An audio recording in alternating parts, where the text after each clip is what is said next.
My name is Kayode Iwole, and I lead a fund adventures platform. And basically, I'm going to be talking to you about how to get investment, how to raise investment. But before that, we're going to talk about how to make sure your investment's ready, the things you need to do to prepare yourself to raise investments, and of course, talk about what do investors look out for when trying to invest in companies. There are a few things to think about when you're trying to raise investment. The first thing is you must have an A+ team. Two things are pretty much important. You need to have somebody on the team that can make the product and somebody on the team that can sell the product. Extremely important. Your job as a founder is not to do everything. Your job as a founder is to get the best people to do everything and coordinate them and just give them room to express themselves, right? So finding the right team is very, very important. So for instance, one of the things we encourage as a fund is that when you're starting a company, we typically don't like funding solo founders. What that means is, if you are the only founder of the company, we don't like funding. We like funding at least 2 to 3 founders, right? And because in every business, no matter what you do, there are 2 primary things. Even if it's technology, it's shoemaking, it's bead making, you need to do 2 things. You need to make the product and you need to sell the product. Every other thing revolves around these 2 things. And in most cases, what I have seen is that the skill set required to do those 2 things most times does not lie in one person, right? There are rare cases where there's one super person that can make the product and is also great at selling the product. But in my experience, it's usually not that. And so if I show you other companies, you'll see that there's one great guy that knows how to make the product, he's super technical, he's super smart. There's another great guy that can sell anything. He's just so smooth, it's like, this thing is so you need that combination on the team at the minimum, right? So when you're thinking about your team, you need to think about who exactly is the hacker and who is the hustler, in quotes. Hacker is the guy that can make it, hustler is the guy that can sell anything. The guy that can break through doors, the guy that when you tell him 100 no's and disappointed, by tomorrow he stands up again and carries the bag and says, we're hitting the market, right? Because selling is so hard. Like, man, I mean, selling is so hard. I did like 3 companies, and one of the hardest part is selling, because people are so difficult. So if you find that person that knows about the product in and out, understands how you should measure children, understand design, how should a child cloth look like, how can we create unique design, then there should be somebody that can sell, somebody that understands distribution. Okay, we've made this great product. How do we get this product into retail stores? How do we get this? Do we do e-commerce? Do we do online advertising? Do we put our product on Amazon? And it's not about putting it on Amazon. On Amazon, how do people discover this product? Because putting your product even on marketplaces like Jumia or Amazon or whatever, there's a discovery process. There's a way you can optimize for your product to be better discovered. Does the person understand all this? So that's management team. It's easier for investors when you come and pitch and say, I worked 3-4 years at where maybe rough and tumble. I was in charge of their retail sales. I grew sales from 10,000 pieces to 1 million pieces in 4 years. When I grew the team to this, we went across 4 different countries. Well, what I'm hearing is, oh my God, this guy understands this. He has sector experience. And the reason why sector experience is also important is, if that guy has done all that, if he wants to put his brand in 20 stores, he knows who to call. If tomorrow you want to recruit 50 good tailors, do you know where to find them? Do you even know how to evaluate? But like, there's some places that if you have worked, like all you do is just look at your phone or your email list and just send email. And finally everybody's coming and say, oh, I want the job, because you already have contact. So if you have built a team, you also know how to manage a team, because managing people is one of the biggest jobs of a founder. Like, managing people is so hard, right? And with managing people, you need to be able to connect. One of the things people make mistake of is when people are working for you, not working because they love you.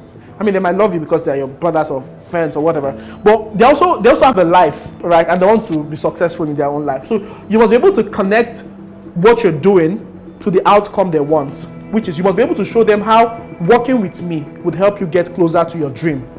Like, whenever you're recruiting somebody, always think about it, that how would working here help this person's life? It's not about how would this person helping me. Yeah, you're employing them for a job position, for a role, but you almost think about, how would working here help this person get closer to their goal? Now, if you can do that, which is what people don't understand about employee loyalty, right, or why employees stay, always ensure your employees are paid. Please, I beg of you, don't ever owe your employees salary. In fact, if you have to sell your car to pay salaries. And if you know that you can't pay salaries, shut down the business. Don't ever, I see Nigerian entrepreneurs do this, and the thing pisses me off, right? You don't pay people, and you want people to give their best. Okay, so first, you haven't paying them peanuts, number one, right?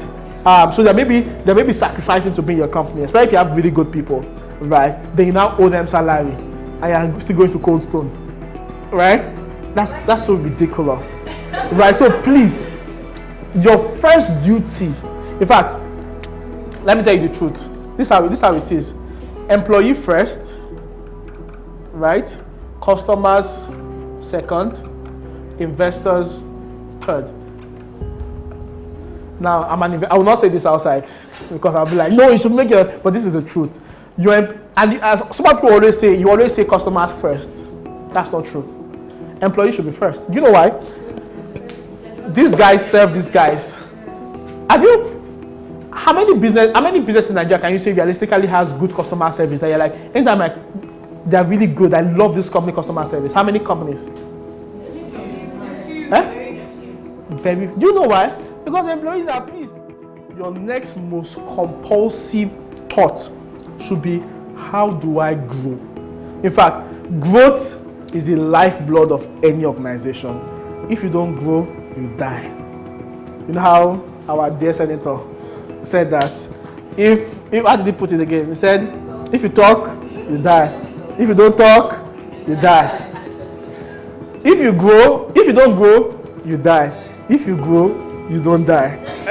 So that because every day what you should be thinking about it, and no matter how slow your growth is, every day do one thing to ensure we acquire one new customer.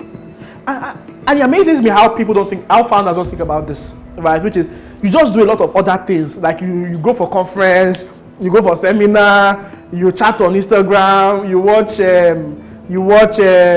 what's this? There's this girl, TED Talk. There's this other girl on YouTube. I just discovered that she did this Dima what?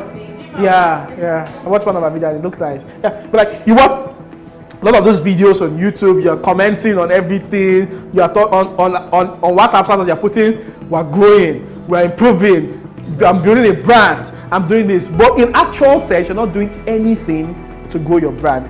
Every single day, you must ask yourself this critical question. What one thing can I do today to grow?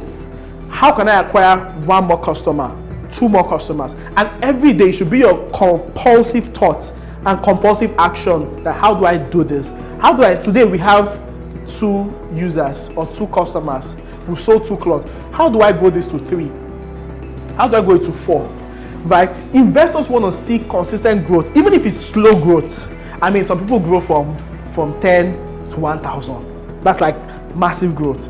But like, that's good, right? But even if you don't go from 10 to 1,000 every single day, how do I add one more customer, one more user? How do I sell one more copy of my item? What channel? Do I use WhatsApp?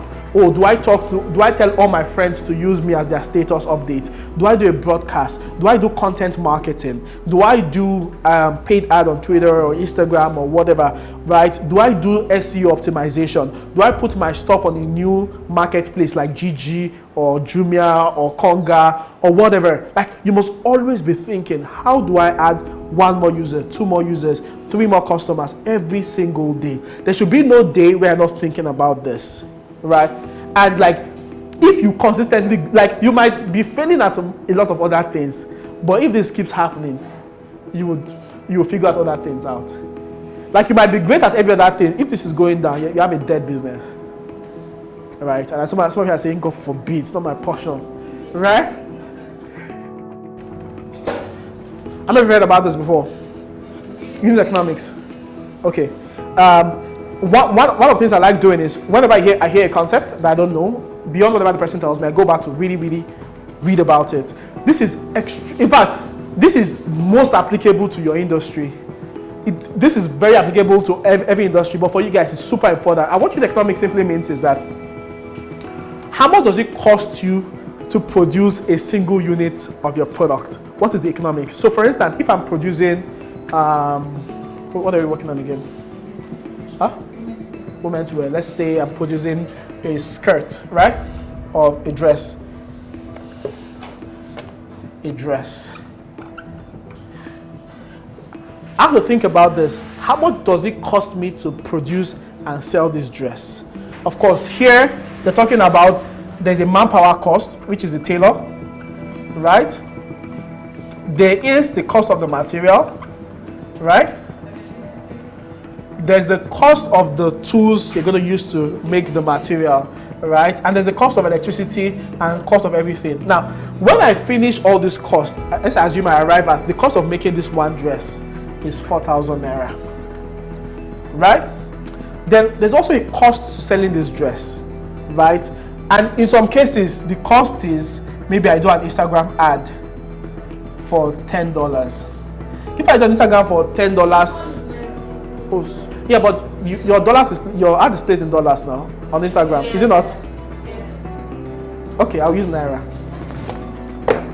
I do an Instagram ad for 1,000 naira. $10 is 3,500, right? 3,600. So I do an Instagram ad for 3,600, right? Now there's something called customer acquisition cost, CAC, right? Again, all this I'm saying, you must know all these things. Okay. And I'll tell you what market means. Market simply means the potential number of people that can use and pay for your product. That's what market simply means. Like, there's no, I can't give you a technical definition that, the market is, if you look at the Y trajectory, how many people are on the X, the market simply means how many people can realistically pay and use your product. And people get this wrong. If you ask somebody, who's your market, who's the target market size, they'll say, that there are 180 million people in Nigeria. If only 20% can use this product, then 20% of 180 million is what? It's 36 million. Right? So let's say I'm selling shoes. And my shoe costs 10K, right? And I'm targeting, my market is Nigeria. So, Nigeria. What's the population of Nigeria? What's the population of Nigeria? They say today we're around 200 million, Abi? I mean, some people say it's a lie, some people say it's true, but let's use 200 million. Okay. Now, so that means if I'm selling shoes for 10K, there are about 200 million people that can buy my product. That's a big market, is it not? Is it not? Yes. But that's not true. Do you know why? First, let's even assume that even these shoes are making, plus baby for 1 month old baby, I'm making it for everybody. Now, for you to be able to spend, every human has 3 fundamental needs first. They have shelter. On the Maslow hierarchy of need, they have food and they have clothing. Now, in conclusion, right, you just need to think through your whole business and take all those things we've talked about, think about the team, think about the product, think about the competitive advantage, and figure out what areas are you weak in, and then how do you beef up those areas, right? How do you go back and evaluate your product and say, what exactly can I do to make this product better? Growth is the lifeblood of the organization. Every single day you must think about it. How do I grow? Even if it's growing 2% every day. In fact, my rule of thumb is that every month you should try and grow at least by 20% every month.